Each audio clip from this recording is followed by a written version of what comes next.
शायद पुलिस का फोन है। हेलो,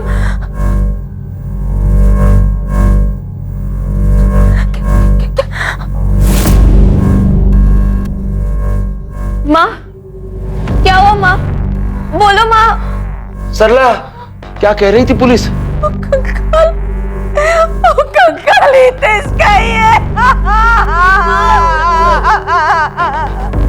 अचानक से एक एहसास होता है कि इर्द गिर्द कुछ है, शायद कोई है, दिख नहीं रहा है और कुछ है। किसी इंसान के साथ कुछ हुआ था, वो इंसान अब है नहीं। क्या एक मृत इंसान अपनी दास्तां बयां कर सकता है? क्या वो किसी तीसरे, किसी अनजाने को कोई सिग्नल भेज सकता है?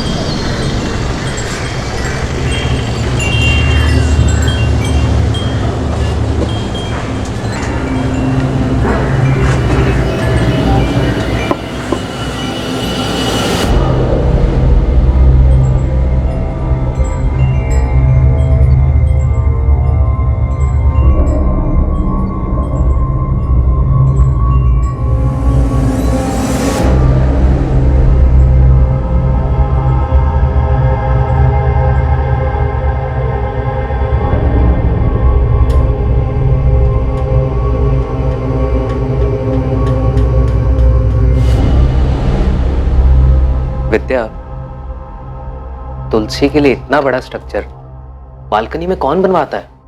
क्या मुकुंद, तुम हर दिन एक ही बात पकड़ के बैठ जाते हो यार। यार देखो तो सही, कितना अजीब लगता है ये। क्या अजीब? एक तुलसी तो है वहाँ। तुलसी थी जो कि पता नहीं कितने टाइम पहले सूख चुकी है, और एक छोटे से पौधे के लिए इतना बड़ा स्ट्रक्चर। हाँ तो बनवाया होगा। मुकुंद देखो, हम यहाँ रेंट पर रहते हैं तो इतना एडजस्ट तो करना ही पड़ेगा ना। अच्छा ठीक है, जब तुम अपना घर बनवाना तो वहां ऐसा कुछ मत बनवाना, ओके? यार मैं इसलिए बोल रहा हूँ क्योंकि देखो वो कितनी जगह घेर रहा है, कितना अजीब है सब कुछ, और वो पौधा ना जाने कितने टाइम पहले सूख चुका है। तो हम वहां नया पौधा लगवा देंगे। वैसे भी तुलसी का होना घर के लिए शुभ होता है, क्या बोलते हो? वो घर नए शादीशुदा जोड़े मुकुंद और विद्या ने किराए पर लिया, लेकिन वो तुलसी क्यारा इतना बड़ा, इतना अजीब था कि मुकुंद चाहकर भी उसे अनदेखा नहीं कर पाता था। उसकी वजह से मुकुंद बेचैन हो जाता था, और अब मुकुंद और विद्या को इस घर में एक दिल दहला देने वाला अनुभव होने वाला था।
विद्या,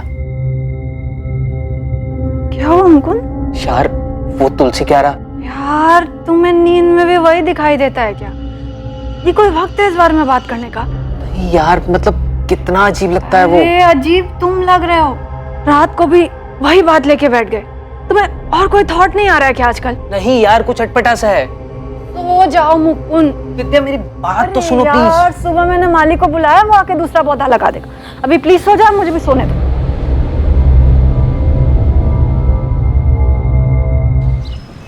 तुलसी का पौधा एक बच्चे की तरह होता है मैडम, बहुत ख्याल रखना पड़ता है।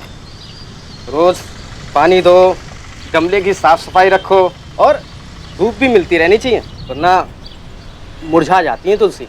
जी भैया, मैं पूरा ध्यान रखूंगी। हाँ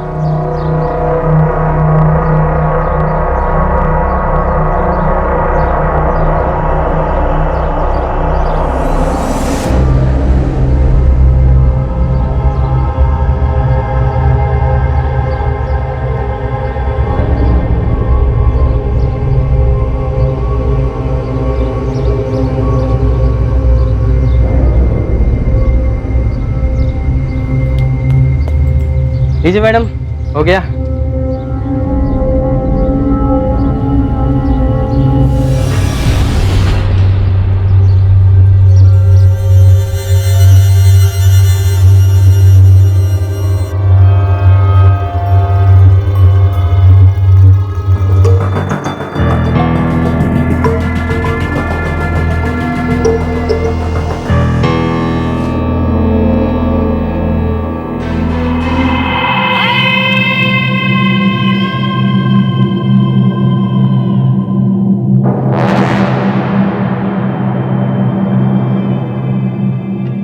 विद्या, विद्या, विद्या। अरे यार अब क्या है मुकुंद, प्लीज फिर से शुरू मत हो जाना तुम। यार उस तुलसी क्यारे को देखकर लगता है जैसे किसी ने अपना सामान लाकर हमारे घर में रख दिया हो। यार इतना बड़ा क्यों बनवाया है वो? मुझे क्या पता मुकुंद। तुम्हें नहीं लगता कि कुछ अजीब है? इतना बड़ा कौन बनवाता है? तुम एक काम क्यों नहीं करते, कल रमन भाई से बात करो, देखो वो क्या बोलते हैं।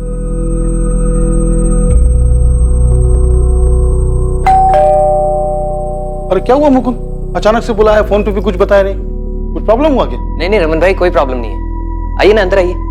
रमन भाई घर बहुत अच्छा है, सब कुछ ठीक है यहाँ। हाँ हाँ। लेकिन वो बालकनी में। बालकनी में क्या हुआ? आप चलिए ना, मैं दिखाता हूँ आपको। चलो चलो चलो। क्या हुआ बोलो बेटा। अब ये जो आपने तुलसी के लिए बनवाया है, ये काफी बड़ा है, काफी जगह भी घेरता है और अच्छा भी नहीं लग रहा है। थोड़ा बड़ा तो है, लेकिन अभी बन गया तो क्या करें बोलो। अगर आप बोले तो हटवा दूं इसे।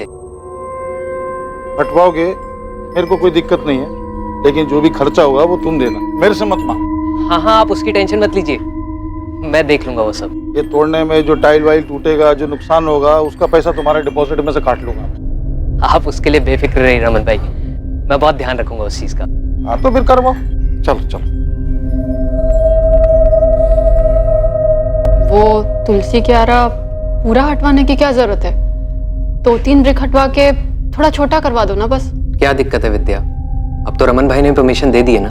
कोई प्रॉब्लम नहीं है, पर अभी अभी मैंने वो पौधा लगवाया है और अभी हटा देंगे तो घर के लिए अशुभ होगा ना। सिर्फ क्यारा हटवा रहा हूँ विद्या, पौधा हम किसी दूसरे गमले में लगा देंगे, तुम्हारे लिए साफ सफाई के लिए भी आसानी हो जाएगी, है ना? अरे बाबा, कल नया गमला ला दूंगा, तुम टांग देना उसे जहां मन करे, ठीक है? अच्छा सुन, एक काम करते हैं, पहले मिट्टी निकाल लेते हैं, उसके बाद क्यारा तोड़ते हैं। इससे हम लोगों का काम आसान हो जाएगा और ज्यादा मेहनत भी नहीं पड़ेगी।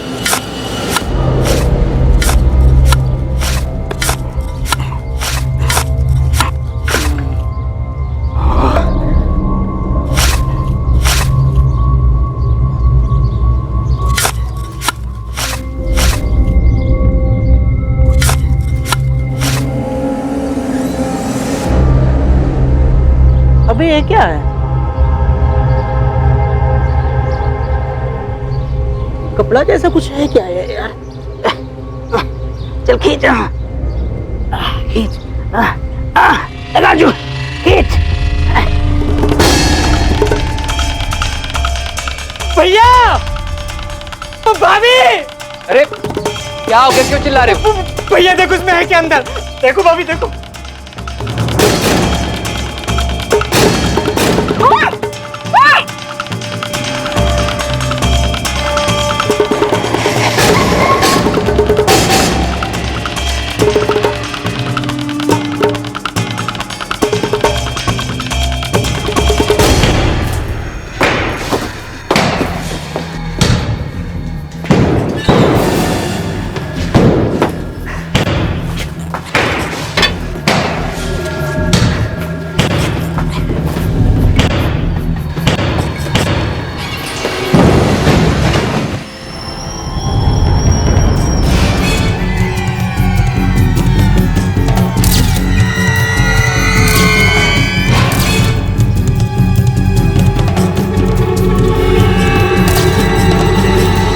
हमें बस 1 महीना ही हुआ है सर किराए पर ये फ्लैट लिए हुए। इतना बड़ा तुलसी का स्ट्रक्चर बालकनी में बहुत अजीब लगता था। मैंने मकान मालिक से बात की, उन्होंने तोड़ने की परमिशन दी। जब तोड़ने लगे तो उसमें से ये कंकाल निकला। मकान मालिक कौन है, नाम क्या उसका? रमन सरवैया नाम है सर। मैंने फोन किया है, वो आते ही होंगे। सर, है तो ह्यूमन स्केलेटन, लेकिन काफी बुरी हालत में। पेल्विक बोन्स तक टूट चुकी हैं। पता नहीं चल रहा है मेल है या फीमेल। स्केलेटन को फॉरेंसिक भेजो रीवा, देखते हैं उन्हें क्या मिलता है।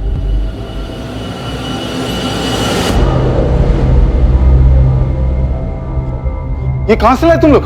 कहां से लाए क्या मतलब? अरे हम कहां से लाएंगे? आपका घर है, आप जानो कहां से आया। मन रहते तो तुम होने, और तुमने जिद किया था वो तुलसी क्यारा तोड़ने के लिए। उससे पहले तो कुछ नहीं निकला यहाँ पे। कैसी बात कर रहे हो रमन भाई? 1 महीना हुआ मैं यहाँ पे आए हुए, और तुलसी क्यारा के अंदर से निकला है ना वो, तो आपको नहीं पता होगा कहां से है वो? पता तो आप ही को होना चाहिए। किसका कंकाल है? मैडम, घर मेरा अपन, मैं रहता नहीं हूँ यहाँ पे, हमेशा से किराए पे ही है। और अब तो किराए पे भी कोई नहीं लेगा, सब डर जाएंगे। कितना नुकसान हो गया मेरा। रमन जी, आपको इस बात का जरा सा भी अंदाजा है कि क्या हुआ यहाँ पे? हाँ, समझ रहे हैं आप इसका मतलब? आपके घर से मानव कंकाल मिला है। किराए की बात तो बहुत दूर रही, हम आपके इस घर को सील करने जा रहे हैं। और चुपचाप हमें यह बताइए, ये कंकाल किसका है और किसने दफनाया इसे यहाँ पे? रमन जी बोलिए, कहां से आया कंकाल? मुझे नहीं मालूम, 10 साल से किराए पे ही है। तो क्या 10 साल पहले दफनाया था इसको? हाँ, पता नहीं। तो फिर ये यहाँ आया कहां से? किसने दफनाया? तुलसी क्यारा आप ही ने बनवाया है ना, उसी में से निकला है। नहीं, हाँ, वो हितेश और धर्मेश ने बनवाया तुलसी क्यारा। हितेश, थोड़ा बारीक बारीक काटना। हाँ, नहीं तो गरारे नहीं बनेंगे। देखना किसका फोन है। हेलो, तो धर्मेश मैम वो भी बात नहीं कर सकते, वो थोड़ा बिजी हैं। अच्छा, वैसे तुम्हें पता चला कि नहीं, धर्मेश की शादी फिक्स हो गई है। कौन है? आरती। मरवा के मानेगा यार। अच्छा ये लो, धर्मेश से बात करो। देखो कितना शर्मा रहा है, लड़की की फोटो भी नहीं दिखा रहा मेरे को। ये लो, बात करो उससे, पूछना इससे कौन है। तो बजिया था ना। क्या आरती, तुम भी मजाक कर रहे थे? दोनों मामा भांजे थे, लेकिन रहते एकदम दोस्त जैसे थे। करते क्या थे? वो कोई कंसल्टेंसी कंपनी में काम करते थे। ये तुलसी क्यारा किसने बनवाया था, मामा ने या भांजे ने? हितेश, मुझसे हितेश ने बोला था, भांजे ने। रमन भाई रेंट। हाँ। अच्छा वो रमन भाई, एक रिक्वेस्ट है। बोलो बोलो। हम लोग क्या सोच रहे थे कि वो बालकनी में एक तुलसी क्यारा बना लेते हैं। तुलसी क्यारा? जी हाँ, एक छोटा गमला ले आओ ने, तुम्हारा काम भी हो जाएगा और सस्ते में हो जाएगा। बोलो। नहीं, वो गमला तो बहुत छोटा हो जाएगा ना, तो 2-3 महीने में सूख जाता है। तो फिर हम सोच रहे थे कि थोड़ा बड़ा बना लेते हैं। हाँ, तो कितना बड़ा? आइए आपको मैं दिखाता हूँ।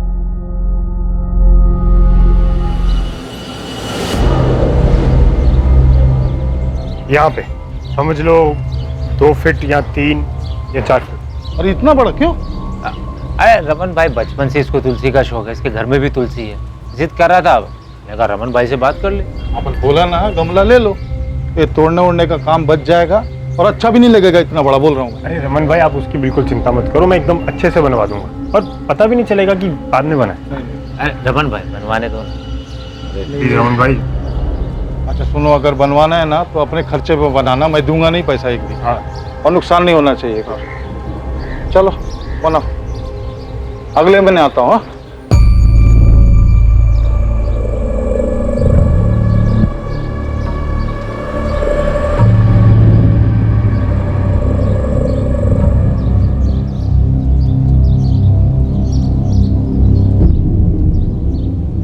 धर्मेश, कुछ गड़बड़ तो नहीं लग रहा ना? एकदम परफेक्ट, इससे काम हो जाना चाहिए। पक्का? मतलब ऐसा तो नहीं लगेगा ना ये बालकनी के साथ नहीं बनाया? नहीं, सही हो गया। फिर भी एक बार चारों ओर से देख के बताओ ना, मतलब पक्का कुछ पता नहीं चल रहा है ना? देख, तो तू नहीं बताएगा ना, किसी को पता नहीं चलेगा। अब कहाँ हैं दोनों मामा भांजे?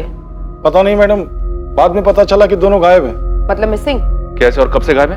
ये तो पता नहीं, लेकिन यहाँ से जाने के कुछ दिन बाद गायब हो गए। कहाँ गए किसी को मालूम नहीं। अभी ज्यादा कुछ तो नहीं, लेकिन इतना बता सकती हूँ कि ये नेचुरल डेथ नहीं थी, ये एक मर्डर था। जी, जिस तरह से बॉडी को छुपा कर रखा गया था, नेचुरल डेथ तो नहीं लगती, मर्डर ही हो। अब बता सकते हैं मौत कैसे हुई होगी? यस सर, ये देखिए, स्कल पे बहुत गहरा निशान है, सर पर किसी चीज से बहुत जोर से वार किया गया होगा। भाई रिब केज पे एक पसली टूटी हुई है, साफ जाहिर होता है किसी धारदार चीज से स्टैब किया गया है। मारने वाला कौन होगा? आई मीन मेल या फीमेल? अभी तो ये बताना मुश्किल है क्योंकि इनका पेल्विक स्ट्रक्चर टुकड़ों में है और उसे असेंबल करने में थोड़ा वक्त तो जाएगा ही। जेंडर कंफर्मेशन और उम्र पता लगाने के लिए हमें कुछ टेस्ट और करने होंगे। सबसे पहली चौंकाने वाली बात थी कि कंकाल घर के उस स्ट्रक्चर से मिला था जिसे तुलसी के पौधे के लिए बनाया गया था। दूसरी हैरान करने वाली बात यह कि जिस धर्मेश और हितेश ने इसे बनवाया था वो दोनों खुद ही लापता थे। और तीसरी बात यह कि ऐसा हत्या को छुपाने के लिए किया गया था। अभी तक ये पता नहीं चल पाया था कि वो कंकाल किसी महिला का था या फिर पुरुष का।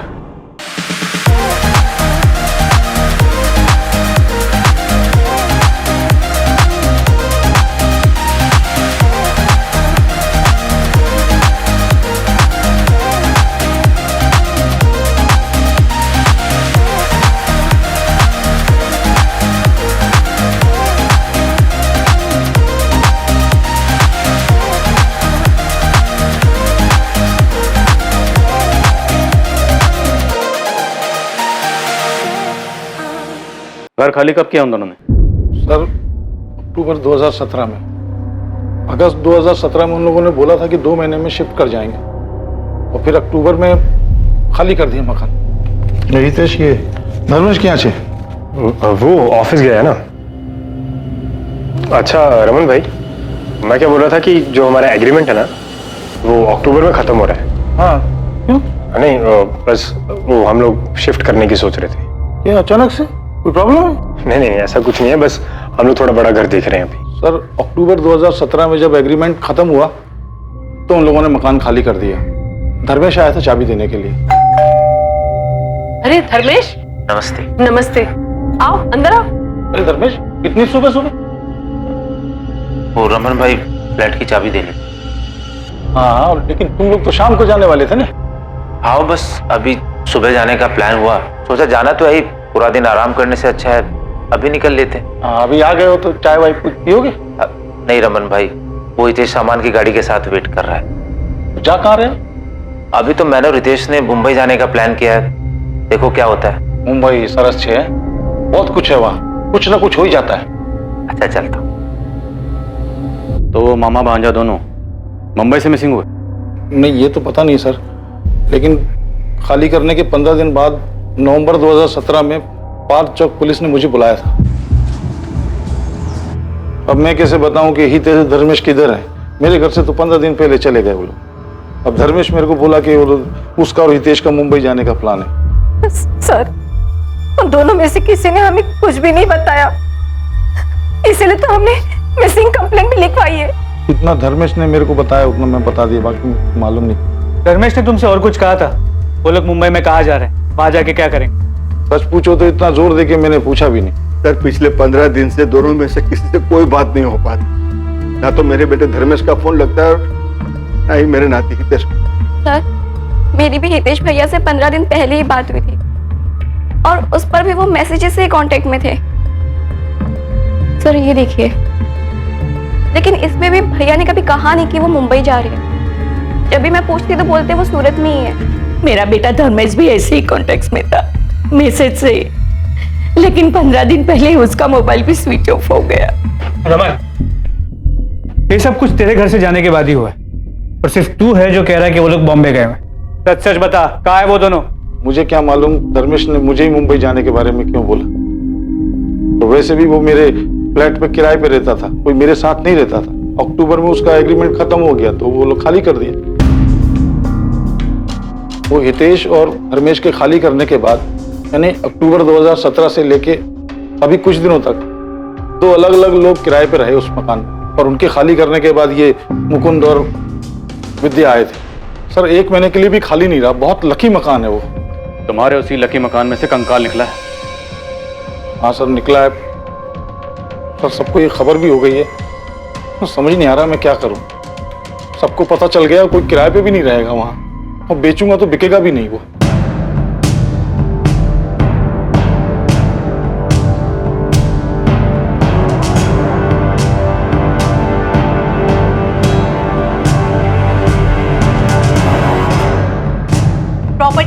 दाम बढ़ने के साथ ही किराए पर रहने का चलन भी बहुत बढ़ा है। लेकिन क्या आप नए घर में जाने के पहले उस घर की बारीकी से जांच और पड़ताल करते हैं कि वहां पहले कोई अपराध या क्राइम तो नहीं हुआ? पूरा सूरत हैरान है कि ये कंकाल हमेशा से इस घर के अंदर एक तुलसी क्यारा में दबा हुआ उन दोनों किराएदारों की आंखों के सामने ही था, लेकिन उन्हें इस बात का बिल्कुल भी अंदाजा नहीं लग पाया था। तुलसी क्यारा यहाँ रहने वाले 2 पुराने किराएदारों ने बनवाया था, जो कि खुद भी अभी लापता है। पुलिस को इस मामले में अभी तक कोई भी सफलता हासिल नहीं हुई है और वो मामले की जांच में। रौनक, तुम्हें वो तुलसी क्यारा याद है ना? कैसे भूल सकता हूँ भाभिनी? यार मैं सोच रहा हूँ कहीं और काम देख लो यार। यहाँ तो रात रात भर सिर्फ गधा मजदूरी करवाते हैं और साला इतनी मेहनत के बाद सैलरी के नाम पर अकाउंट में सिर्फ चिल्लर ही आता। मेरे दोस्त मोहित को मेरे बाद जॉब लगी, 6 महीने में कार ले लिया उसने। बता रहा था उसके यहाँ कोई जूनियर मैनेजर की वैकेंसी है, ज्वाइन कर लूँ क्या? भाभिनी ध्यान क्या तुम्हारा? कुछ नहीं रौनक, बस मैं यही सोच रही थी कि बालकनी में इतना बड़ा तुलसी क्यारा बनवाने की क्या जरूरत थी। हद है यार, मतलब मैं क्या पूछ रहा हूँ, तुम क्या बोल रही हो यार? इस हैरत अंगेज क्राइम की पल पल की खबर हम आप तक पहुंचाते रहेंगे, बने रहिए हमारे साथ। हितेश और धर्मेश के बाद जो किराएदार रहने के लिए आए थे, क्या नाम बताया उनका? वो रौनक और भाविनी सर। अभी कहाँ है? एड्रेस तो नहीं पता सर, लेकिन सूरत में ही है कहीं। फोन नंबर तो होगा? जी। धर्मेश और हितेश को अब ढूंढना मुश्किल होगा शायद। हम लोग हर जगह देख चुके, मुंबई पुलिस की भी मदद ली थी, इनके फोटोज और डिटेल्स वहां भी भिजवाए, लेकिन कुछ निकला नहीं। तो क्या केस वैसे ही रह गया? और कर भी क्या सकते, किसी करीबी को कोई अंदाजा नहीं और दोनों की फैमिलीज को कुछ भी नहीं पता।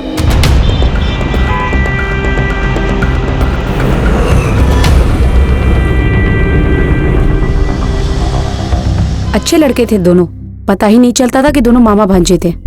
उम्र में कुछ ज्यादा फर्क नहीं था, पर दोनों का स्वभाव बहुत ही अच्छा था। कोई गर्लफ्रेंड थी उनकी? ये तो नहीं पता कि वो कौन थी, पर एक लड़की थी जरूर जो कभी कभी आती थी। क्या नाम था? अब नाम तो नहीं जानती, लेकिन वो धर्मेश के साथ दिखती थी कभी कभी।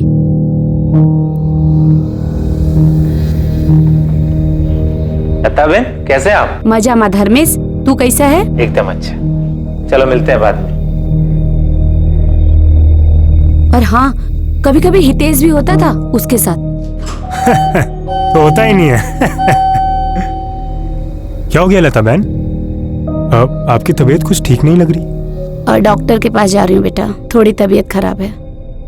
दोनों के साथ रहती थी? गर्लफ्रेंड थी या कुछ और? अब मुझे क्या मालूम मैडम, जो देखा था वो बता दिया। एक लड़की 2 बंदों के साथ आती जाती थी, वो भी किसी भी टाइम पर। सोसाइटी वालों ने कभी ऑब्जेक्ट नहीं किया? और रमन भाई को इस बारे में पता था? ऑब्जेक्शन जैसी बात तो कोई सामने नहीं आई, पर हाँ, वो कुसुम है ना 3rd फ्लोर वाली, उसने एक बार बताया था कि वो हितेश की बहन है, तो मुझे कुछ पूछना ठीक नहीं लगा। गलती तो आपसे भी हुई, आपको सब अच्छे से चेक करना चाहिए था ना। अरे मैं क्या चेक करता श्वेता? मेरे को क्या मालूम घर के अंदर क्या चल रहा है क्या नहीं चल रहा है? मेरे को क्या मालूम? मैं क्या दीवार फोड़ के जमीन खोद के देखता कि किधर लाश दबी किधर क्या दबा है? वो जो भी था, अब सब यही बोल रहे कि रमन भाई के घर से कंकाल मिला। आप तो बोलने तो अभी क्या कर सकते हैं? तो क्या मालूम था तो वो लोग इतना सब कुछ कर देंगे और फिर गायब हो जाएंगे। पहले दिन से मेरे को शक करना चाहिए। जब वो हितेश बोला था ना इतना बड़ा तुलसी क्यारा बनाने के लिए, मना कर देना चाहिए। सब पहले से प्लान किया था उन लोगों ने। जब तक तू नहीं बताएगा ना, किसी को पता नहीं चलेगा। धर्मेश और हितेश के ऑफिस गए थे आप लोग, वहां से कुछ पता चला क्या? जी, हम लोग दोनों के ऑफिस गए थे पता करने। ये धर्मेश एक कंसल्टेंसी फर्म में काम करता था। वहां उसके कलीग से बात करने के बाद मुझे लगा कि कुछ तो अटपटा है। जी हाँ, धर्मेश हमारे ही ऑफिस में काम करता था। अब काम में भी ठीक ठाक ही था, लेकिन एक दिन अचानक बोला कि वो ऑफिस छोड़ के जा रहा है। कब की बात है? जी शायद अगस्त 2017 की। ये क्या है? मेरा रेजिग्नेशन लेटर सर, मैं कल से नहीं आ पाऊंगा। क्या? कल से? अरे भाई अचानक ऐसा क्या हो गया कि तुम रेजिग्नेशन लेटर दे रहे हो? सर मैं सारी लाइफ ये नहीं करना चाहता। अच्छा, ताजमहल बनाना चाहते हो क्या? अरे भाई ऑफिस में एडवांस में कुछ नोटिस देने का होता है कि नहीं? मैं यहाँ एक भी दिन नहीं रह पाऊंगा सर, कुछ करना चाहता हूँ। और नोटिस ना देने के लिए सर जो भी चार्जेज हैं वो मेरी सैलरी में से काट लें। मैं कंटिन्यू नहीं कर पाऊंगा सर। रिजाइन करने के कुछ दिन पहले से ही बड़ा अजीब सा बिहेव कर रहा था। अजीब सा बिहेव कर रहा? क्या मतलब? उखड़ा उखड़ा सा रहता था, जैसे कोई परेशानी हो। ऐसा लगता था कि वो अपने काम से पूरी तरह उब चुका है। अब शुरुआत में मुझे लगा कि उसकी कोई पर्सनल प्रॉब्लम होगी, इसलिए मैंने कुछ कहा नहीं। लेकिन पूरा महीना लगभग वो ऐसे ही डिस्टर्ब था। अब उसके इस बर्ताव का असर उसके काम पे पड़ रहा था, इसलिए मैंने उसे डांटा भी। अपनी इस परेशानी की कोई वजह बताई थी उसने? जी नहीं, ऐसी तो कोई वजह नहीं बताई उसने कि जिससे यकीन हो सके कि वो उसी वजह से महीने भर परेशान था। अब जब मैं उससे कुछ भी पूछता था तो सीधा सीधा तबीयत ठीक ना होने का बहाना कर देता था। जब उसने जॉब छोड़ा या कभी बीच में उसने मुंबई जाने की कोई बात की थी? जी मुझसे तो ऐसी कोई बात नहीं की। हाँ, लेकिन हमारे एक लड़का काम करता है तेजस, जो उसका दोस्त भी है। वो हो सकता है शायद उसे कुछ पता। बुलाइए उसे। जी वो तो आज छुट्टी पे है।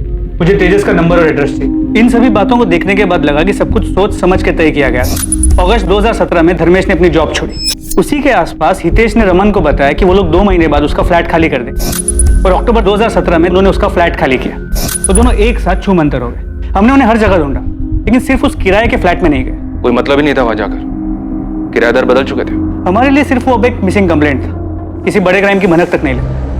और कोई सोच भी कैसे सकता है कि घर के अंदर बने तुलसी क्यारा के अंदर कोई लाश दबा के रख सकता है? शायद ये सब कुछ पहले से फिक्स था, इसीलिए वो तुलसी स्ट्रक्चर बनवाया गया और उसके अंदर लाश डाली गई। फिर कुछ दिन रुक कर देखा, और जब यकीन हो गया कि सब कुछ ठीक है तो निकल गए वहां से।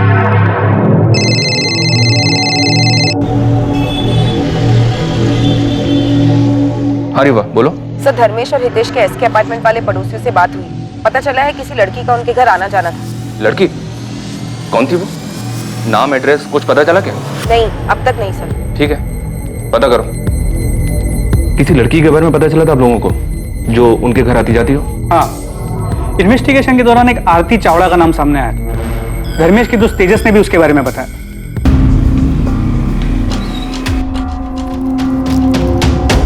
धर्मेश और हितेश कहाँ हैं तेजस? सर मुझे नहीं पता सर। सर मेरी दोस्ती तो सिर्फ धर्मेश से थी, हितेश से मेरा कोई लेना देना नहीं है सर। इनफैक्ट नौकरी छोड़ने के बाद उसने मेरा फोन उठाना भी बंद कर दिया, और थोड़े दिन के बाद उसका नंबर भी स्विच ऑफ आने लगा। तेजस, तुम ये तो जानते होगे कि ये दोनों लापता है। दोनों की फैमिलीज ने मिसिंग कंप्लेंट भी फाइल की। हाँ सर, हमारे टीम लीडर सुयश सर ने बताया था मुझे। धर्मेश ने तुम्हें कभी मुंबई जाने के बारे में कुछ बताया था? नहीं सर। ऐसे अचानक से क्यों छोड़ रहा है? तूने मुझे भी नहीं बताया। कोई दूसरी जॉब मिल गई क्या? तो अचानक क्यों छोड़ रहा है? कुछ छुपा रहा है ना तू मुझसे? वो हितेश के साथ मिलके कुछ बड़ा प्लान कर रहा है ना तू? क्या मतलब? क्या कर रहा हूँ मैं? मतलब साफ है, कोई ऐसे जॉब क्यों छोड़ेगा यार? मतलब तुम दोनों मिलके कुछ बड़ा बिजनेस प्लान कर रहे हो। हाँ, वो अभी सोच रहा हूँ करने की। कुछ होगा तो बताऊंगा ना तुझे। इसके अलावा कुछ और नोटिस किया था? कोई लड़की वड़की का चक्कर? सर उसने कभी कुछ सामने से बताया नहीं सर। धर्मेश और हितेश के कॉल रिकॉर्ड्स में एक कॉमन नंबर मिला है। इस लड़की आरती का है। इसे कभी देखा है? सर कभी उसने किसी से मिलवाया नहीं और ना कभी कुछ बताया, पर वो फोन पर किसी से बात तो जरूर करता था। कोई लड़की थी, अब वो लड़की यही थी या कोई और, ये नहीं पता सर मुझे। तो ये आरती आप लोगों के हाथ लगी थी क्या? नहीं, उसका भी फोन बंद आ रहा था। उसके फोन डिटेल्स में जो उसका सूरत का एड्रेस था, हमने वहां जाके चेक किया। हाँ सर, ये मेरी ही किराएदार थी, लेकिन आप इसे क्यों ढूंढ रहे हैं? यहाँ से कहाँ गई? इसकी डिटेल्स होंगी ना, रेंट एग्रीमेंट तो हो गई। यहाँ से कहाँ गई ये तो पता नहीं सर, लेकिन फरवरी में वो यहाँ से चली गई थी और उसके बाद नया किराएदार आ गया तो मैंने भी एग्रीमेंट फेंक दिया। एग्रीमेंट फेंक दिया? तो क्या करता सर, यहाँ तो किराएदार आते जाते रहते हैं, और एक बार किराएदार यहाँ से चला जाए तो फिर। अपने किराएदारों के डिटेल्स आप किसी बुक में तो लिख के रखते होंगे ना? यहाँ से जाने के बाद या आने से पहले किसी ने कोई कांड किया तो? नहीं सर, अब क्या पता था कि किराएदार के एक बार जाने के बाद फिर उसे दोबारा कांटेक्ट करना पड़ेगा। लेकिन सर मैं अपने यहाँ सिर्फ शरीफों को ही कमरा किराए पर देता हूँ। शक्ल देखकर बता सकते हो कौन कांड करेगा कौन नहीं? सबसे खतरनाक मर्डर भोली शक्लों वाले लोग करते हैं। आरती ने कोई मर्डर किया है सर? वो हम इन्वेस्टिगेट कर रहे हैं। 2 लड़के गायब हैं और उनकी फैमिलीज ने मिसिंग कंप्लेंट फाइल की। आरती उन्हें जानती थी और आरती का भी फोन बंद आ रहा है। ये आरती जॉब कहाँ करती थी? किसी सॉफ्टवेयर कंपनी में HR में थी। उसके बाद भी हमने आरती को ट्रैक करने की कोशिश की। फिर हमें लगा कि शायद उनके रिलेशन के बारे में उनकी फैमिलीज को पता नहीं था। शायद धर्मेश आरती को लेकर भाग गया था और हितेश ने उनकी मदद की, लेकिन आगे की इन्वेस्टिगेशन में ऐसा कोई लिंक सामने नहीं आया। और ये हितेश जहाँ काम करता था वहां से कुछ पता चला? हितेश एक टूर्स एंड ट्रेवल्स की कंपनी में काम करता था। हितेश वो तो गजब का धोखेबाज निकला सर। अगस्त 2017 को सैलरी निकाला मेरे पास और उसके बाद तो उसने दर्शन ही नहीं दिया। कितना फोन किया मैंने पर लड़का बात करने तक को राजी नहीं। उसके बाद कभी उससे कांटेक्ट हुआ? बस सर एक मैसेज किया था उसने, जगन भाई मैं काम छोड़ रहा हूँ, दूसरा काम पकड़ लिया है। अब मैं उसको क्या बोलता सर। शिरडी का 2 टूर सर पर था जो इस हितेश के भरोसे बुक किया था मैंने, लेकिन वो साला तो टांग दे गया ना। हितेश की बहन नमिता, माँ सरला, पिता दलपत, धर्मेश के पेरेंट्स कोकिला और हसमुख, उन दोनों की खोज खबर लेने के लिए महीनों तक फोन करते रहे। शुरू में तो वो हर हफ्ते पुलिस स्टेशन आते थे, फिर वक्त भी था तो आना बंद किया, पर पूरे 1 साल तक वो लोग फोन करते रहे और शायद वो लोग भी ये बात समझ गए, इसलिए अक्टूबर 2018 के बाद उन्होंने कभी फोन नहीं किया। इतनी इन्वेस्टिगेशन की आप लोगों ने, कहीं किसी मोड़ पर आपको ऐसा लगा क्या कि ये दोनों किसी गलत काम में थे? सुनील, ऑफ द रिकॉर्ड कहूं तो एक पल के लिए लगा था कि इन लोगों ने ऐसा ही कोई क्राइम किया है और इसीलिए भाग रहे हैं, लेकिन ये प्रूव करने के लिए हमारे पास कोई भी सुराग नहीं थी और फिर हम दूसरे केसेस में बिजी हो गए। लेकिन हमें कभी भी ऐसा नहीं लगा था कि इन्होंने उस किराए के फ्लैट में इतना बड़ा कांड करके लाश को दफन किया। यस, अगर वो कंकाल सामने नहीं आता तो किसी के लिए भी इस बात का अंदाजा लगाना बहुत मुश्किल था। हम लोग हार्ड एंड क्रिमिनल्स पे नजर रख के क्राइम को कंट्रोल कर सकते हैं, लेकिन कोई ऐसे लोगों का क्या करे? इनके तो घर वालों को भी नहीं पता होता कि इनके दिलों में क्या चल रहा है। बादशाह पुलिस को उनकी तहकीकात में कोई लीड नहीं मिली? नहीं सर, कोई लीड नहीं मिली। लेकिन यह भी अजीब है सर कि हितेश और धर्मेश के बाद रौनक और भाभी नहीं उसी घर में किराए पर रहे, पर उन्हें भी कोई स्मेल नहीं आई। पक्का बहुत मेहनत की होगी सर दोनों ने लाश को छिपा कर रखने में। ये भी मेक श्योर किया होगा कि कोई स्मेल ना आए। पूरी तसल्ली करने के बाद ही घर छोड़ा होगा।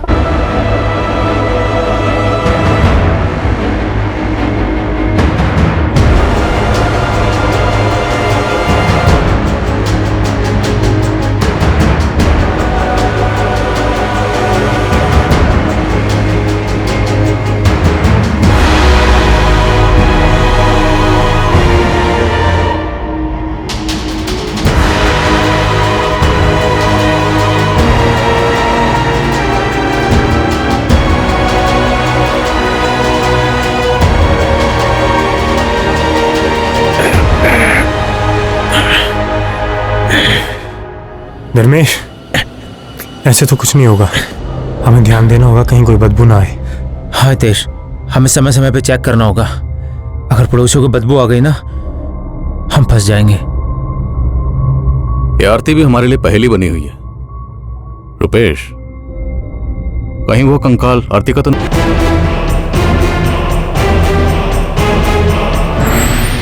सर मुझे लगता है हमें हितेश और धर्मेश की फैमिली से बात करनी चाहिए। पुलिस से अचानक कांटेक्ट बंद हो गया उनका।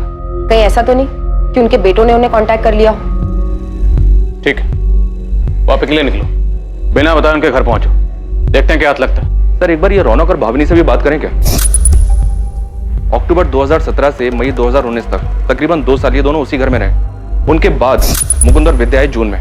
रौनक और भावनी से पूछते हैं सर, क्या उन्हें कभी कोई स्मेल नहीं आई? बुलाओ इन दोनों को भी, उनके पास भी कोई ना कोई कहानी तो होगी सुनाने के लिए। इस हत्याकांड में शक की सुई अब हितेश और धर्मेश पर थी और अभी तक पुलिस को इसका भी कोई अंदाजा नहीं था कि मरने वाले की पहचान क्या थी। वो सिर्फ अंदाजा लगा रहे थे कि विक्टिम शायद आरती थी, जिसे दोनों ही सस्पेक्ट जानते थे। लेकिन उसकी हत्या क्यों हुई थी, इसकी भी अभी तक कोई वजह सामने नहीं आ पाई थी। क्या वाकई में पुलिस का यह अंदाजा सही था? क्या सच में ऐसा ही हुआ था, या कहानी में कोई तीसरा एंगल भी था जिसमें न मारने वाले का पता था और न मरने वाले का?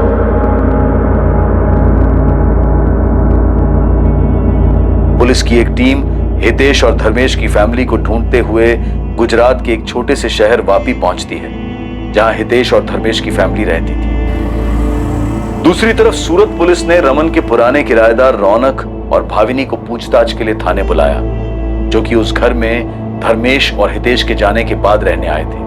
रमन सरवैया का 12 SK अपार्टमेंट्स वाला किराए का वो फ्लैट सील कर दिया गया। रमन सरवैया डर और फिक्र में परेशान हो रहा था, क्योंकि उसका घर अब क्राइम सीन बन गया था। इसके साथ ही फोरेंसिक ये पता करने में लगी हुई थी कि मरने वाला आदमी था या औरत, और ये मर्डर कितने वक्त पहले हुआ होगा। तुम लोगों ने कुछ नहीं किया तो फिर डर क्यों रहे हो? कैसे नहीं डरे सर, 2 साल रहे हम उस घर में। जब से कंकाल के मिलने की बात पता चली है, रातों की नींद गायब हो गई सर हमारी। सर हमने किसी से कहा नहीं, लेकिन वो 2 साल बहुत मुश्किलों भरे थे, इसलिए घर चेंज किया।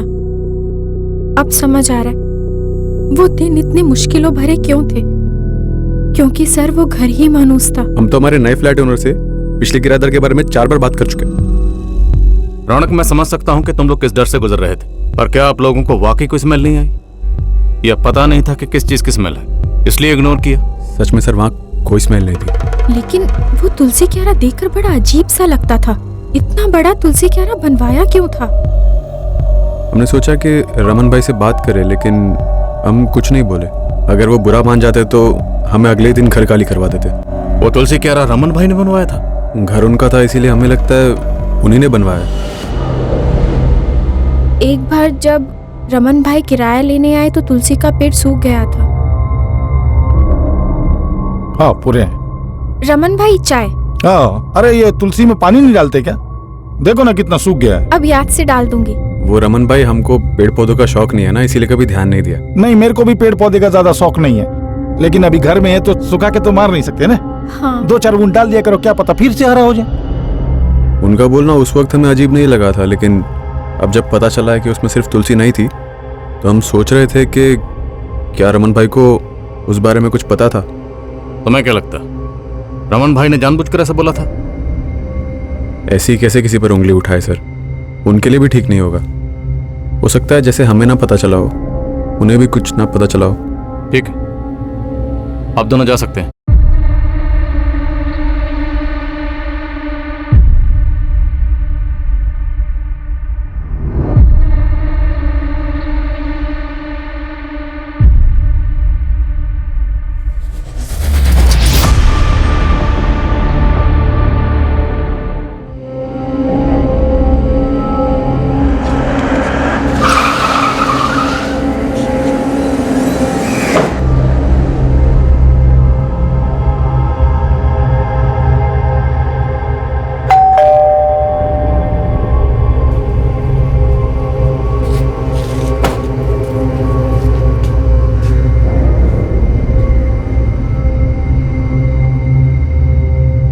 वो दोनों जिस घर में रहते थे वहां से कंकाल मिला हमें। उस घर में तुलसी क्यारा, धर्मेश और रितेश नहीं बनवाया था। कंकाल मतलब हड़पिंजर? हाँ, लाश छिपाई है उन्होंने, जो कंकाल बनकर अब सामने आई है। हमें शक है कि दोनों ने मिलकर मर्डर किया है, इसीलिए 2 सालों से फरार है। क्या बोल रही है मैडम आप? एक तो आप उन दोनों का पता नहीं लगा पा रही है, और ऊपर से इस तरह का बेकार इल्जाम लगा रही है उन पर। देखो, बेवजह नाम मत घसीटो दोनों का। कोई सबूत है या बस ऐसे ही तुम्हारे वादों की तरह तुम्हारे दावे भी खोखले, हवा हवाई? इसलिए तो आए हम लोग यहाँ पे। बस एक बार वो दोनों हाथ लग जाएं, वो खुद आप लोगों को बता देंगे। फिलहाल आप लोग हमें बताइए कि वो दोनों कहाँ हैं। हम कैसे बताएं मैम? जाके अपनी पुलिस से पूछिए ना। हमने तो मिसिंग कंप्लेंट दर्ज करवाई थी दोनों की, तब तो आपको कुछ नहीं मिला था। साथ मत दीजिए उनका। मर्डर हुआ है यहाँ प्लान तरीके से। मान लीजिए हमारे बच्चों ने ऐसा कुछ किया हो, क्योंकि हो नहीं सकता। चलिए एक बार के लिए मान लेते, और ये भी मान लेते हैं कि हमें पता था, तो फिर हम पुलिस स्टेशन में मिसिंग कंप्लेंट करवाने क्यों जाते? एक लड़की के बारे में पता चला हमें, जिसका उनके घर पे आना जाना था। आरती नाम है उसका, धर्मेश की गर्लफ्रेंड थी। कुछ पता है आप लोगों को उसके बारे में? सच में हमें कुछ नहीं पता। उन दोनों ने हमें कुछ भी नहीं बताया था। इससे पहले जो पुलिस आई थी ना, उन्हें भी हमने ये सारी बातें बता दी थी। मैम, पहले वाली पुलिस को भी आरती के नाम के अलावा उसके बारे में कुछ नहीं पता था। और एक बात, आपके आंगन में जो तुलसी का पौधा है, हितेश को पसंद था क्या? हाँ मैडम, उसे रोज सुबह तुलसी के पत्ते खाने की आदत थी। आप दोनों एक बात याद रखिए, धर्मेश और हितेश अपराध करके भागे हुए मुजरिम हैं। उन दोनों में से किसी को भी छुपाना अपराध करने जैसा ही है। तो अगर कुछ भी पता चले तो आप लोग हमें इन्फॉर्म करेंगे तुरंत।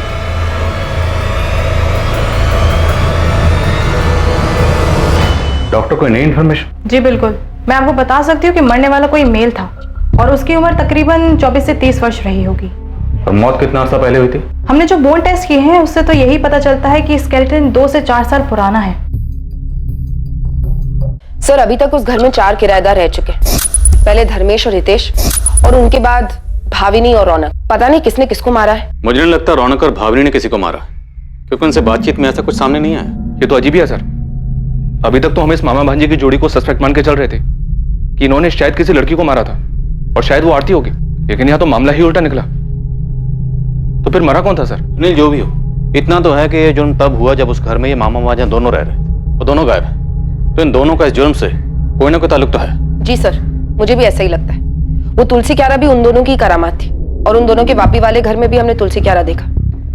इस बात के चांसेस ज्यादा हैं कि इन दोनों ने किसी तीसरे को मारा जो कि मेल था।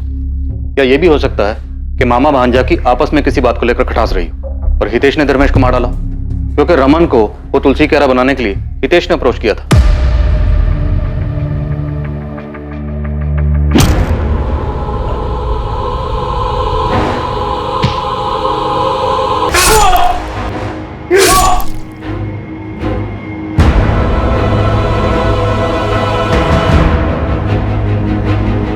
लेकिन सर, इसका उल्टा भी तो हो सकता है।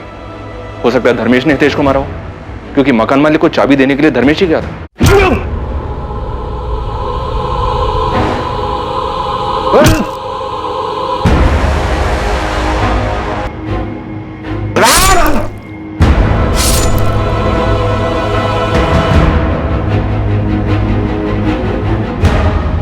दोनों ना से ही कोई एक तो पकड़ में आए जो हमें सच बता सके कि असल में वहां हुआ क्या था। या फिर हमें ये आरती ही मिल जाए।